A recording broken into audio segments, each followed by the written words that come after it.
So Robert De Niro is a very well-known Trump hater. And I don't know who made this decision to get him out in front of the cameras, in front of the courthouse as Trump's case was going on. But somebody brought him out. Somebody brought out Robert De Niro to do a press conference and give a speech. He's standing in front of a lot of the police officers on January 6th who were assaulted and injured, and they've now made it, their political mission to go after the January 6ers and call them what they are, which is people trying to do a coup attempt. So anyway, Robert De Niro gets in front of the microphone, and he just goes inski on Trump. And then some pro-Trump hecklers are going to interject and go after Robert De Niro, and he reacts. And a bunch of this is interesting and funny. So for those of you who don't know, Robert De Niro is actually very, very quiet guy, very introverted guy, barely says a fucking word when the cameras aren't on. Like, he needs to be in front of the camera doing a movie in order for his personality to come out, right? And this is something that's sort of akin to that, hey, I got to do a press conference, so I got to, turn on my charm or whatever it is. But normally he doesn't say shit, right? Well, here, and you're going to see, funny enough, it almost seems like his real life persona is kind of similar to the gangsters that he plays in all these mob movies. You'll see it. The way he talks, the things he says. So anyway, here he goes. He's about to go in. We New Yorkers used to tolerate him when he was just another grubby real estate hustler masquerading as a big shot. A two-bit playboy lying his way into the tabloids, pretending to be a spokesperson for himself. He was calling it as himself for himself, to fool the press into inflating his net worth. By the way, just sorry to interject so quickly, but I'm fascinated that he remembers that story, because I've always called that my favorite Trump lie. Do you guys remember this? It was either in 2015 or 2016 during the first campaign. The media unearthed this story that Trump in the late 1980s or in the 1990s, he would call a lot of those tabloid magazines, and he would call, but he would say, I'm Trump's agent. Yeah, I'm Trump's manager, Trump's agent, and I'm just calling to let you know that all these beautiful women, they love Trump. They're all over Trump. Madonna loves Trump. Mariah Carey loves Trump. All these beautiful, I don't know if Mariah Carey is one of them, by the way, but they all love Trump. They're all coming after Trump. They all want to date Trump, and Trump is very exclusive. He doesn't necessarily want to date them. They just all love him. And he would try to get the tabloid magazines to write positive stories about him. And then what happened during the 2016 campaign is some news outlet uncovered this, and one of the reporters for the tabloid magazine at the time knew it was Trump calling, pretending to be Trump's manager, and he called himself John Barron or something like that. And they recorded Trump talking, pretending he's his own manager, and they released the tape. And it's 100% Trump. It is Trump. It sounds exactly like him, and he's pretending he's not him, sucking himself off on the phone. And this audio leaked in 2016. They ran it. And then I remember when Trump was asked about it, he was like, that's not me. I don't know what you're talking about. That's not me at all. That was my manager. The guy is such a shameless liar. It's incredible. It really is incredible. I've never seen anything like it. Clown. But this city is pretty accommodating. We make room for clowns. We have them all over the city. People who do crazy things in the street, we tolerate it. It's part of the city. It's part of the culture. But not a person like Trump who will eventually run the country. That does not work, and we all know that. Anyway, we make room for clowns, to each his own. But no one takes him or took him really seriously. They take him seriously now, of course. But around the country, people who didn't know him, as we did, started to support him. They bought into his bullshit. Trump bought their votes with outrageous lies and empty promises. He got the most religious evangelicals to applaud a sinner who bragged about sexual assault, and who, just a couple of blocks from here, a jury found him liable for sexual abuse. Somehow, he even got self-styled patriots to support a man who called for terminating the Constitution. That's true.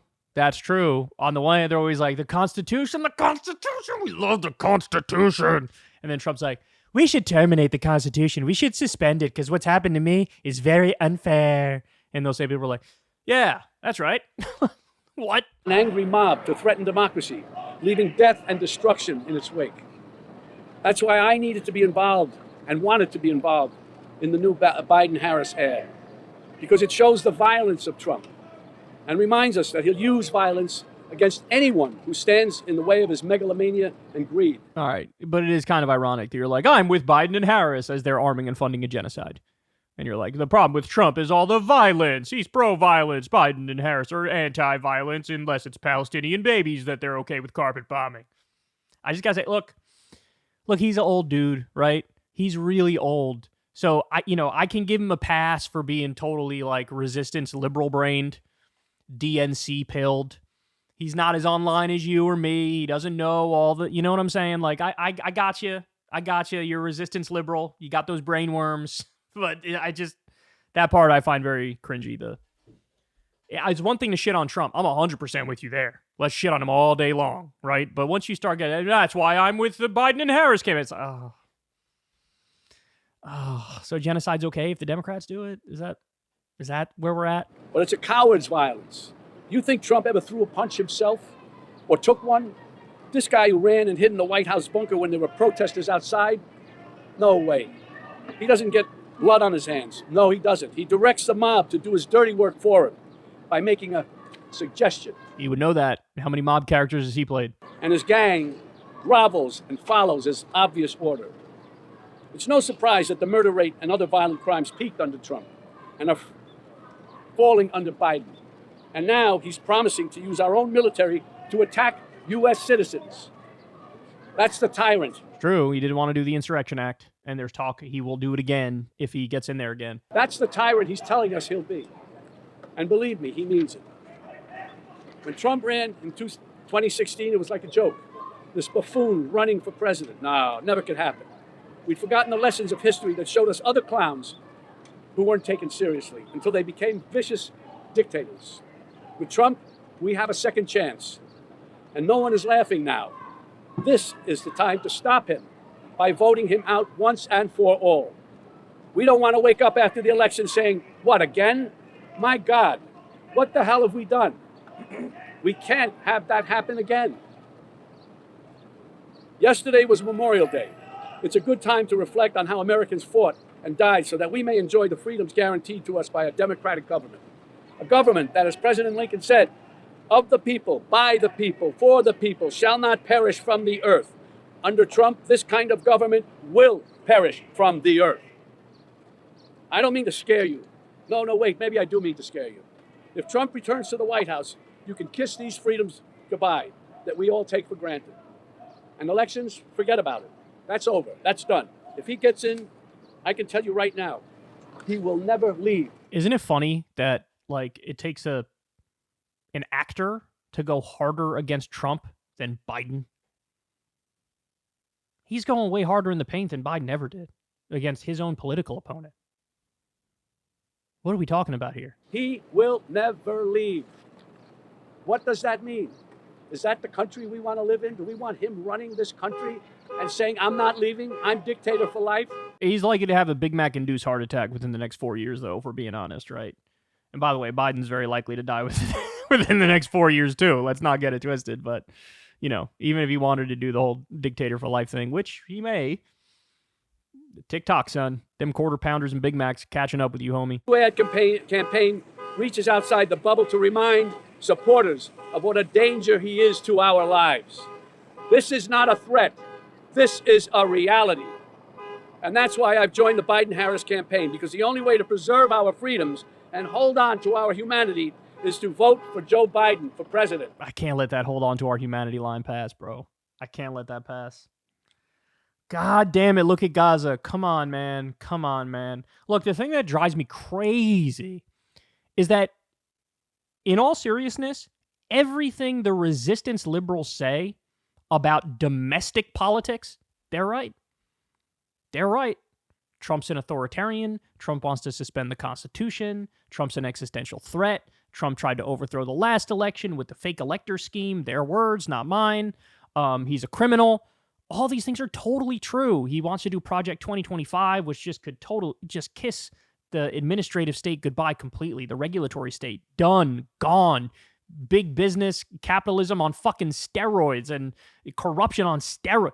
All that is totally true. His economic policies, tax cuts for the rich, deregulation, horrible, horrible, horrible. Biden added 700,000 manufacturing jobs. Trump lost 200,000 manufacturing jobs. Their NLRB has been phenomenal under Biden. Everything resistance liberals say about domestic politics under Trump is true. But they just fucking disregard foreign policy and pretend like it doesn't exist. Biden has been abysmal on Gaza, arming and funding a genocide. By the way, Trump's position, he's outright winging. That's definitely not a word. he's outflanking Biden to his right on Gaza. He's basically saying, like, you're pro-Hamas. You're pro-terrorist. You're not pro-Israel enough. You're an anti-Semite. I'll support Israel even harder than you. So don't get it twisted. Trump is promising to be worse on Israel. But as that famous Twitter post was laying out there, it's like, yeah, 99% Hitler and 100% Hitler. It's like, geez, quite a fucking predicament you're putting us normal folks in, right? So, I don't know. I get our humanity. We must save our humanity by voting for the guy who's in favor of genocide, but slightly lower death rate genocide. That part's like, come on, bro. We haven't even gotten to the best part yet, by the way. You'll see it. It's he's going to spar with a pro-Trump Heckler. We don't have a choice. On January 6th, while Republican lawmakers despicably tried to keep the loser Trump, in the White House, and Trump-inspired insurrectionists stormed the Capitol, brave men and women from law enforcement put their lives on the line to defend this country. Our democracy. They are the true heroes. These guys are the true heroes.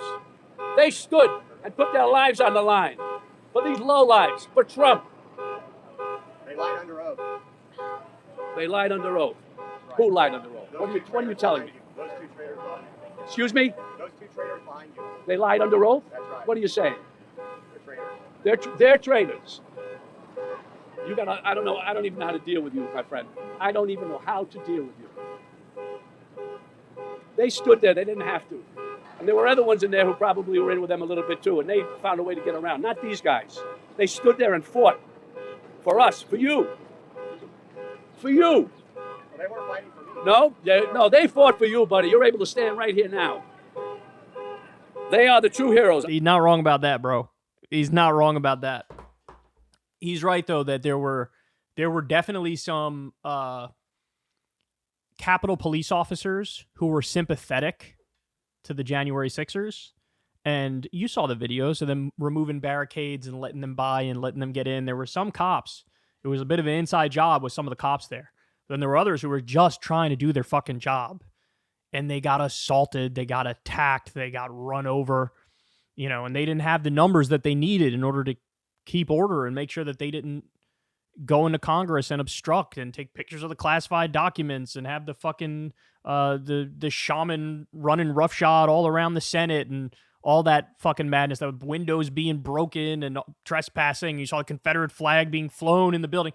They didn't have the numbers, but they tried, right? They tried. And this guy's trying to paint them as evil. What the fuck did they do wrong? What did they do wrong? Robert De Niro is 100% devoted to the resistance liberal life, man. I mean, he's all in.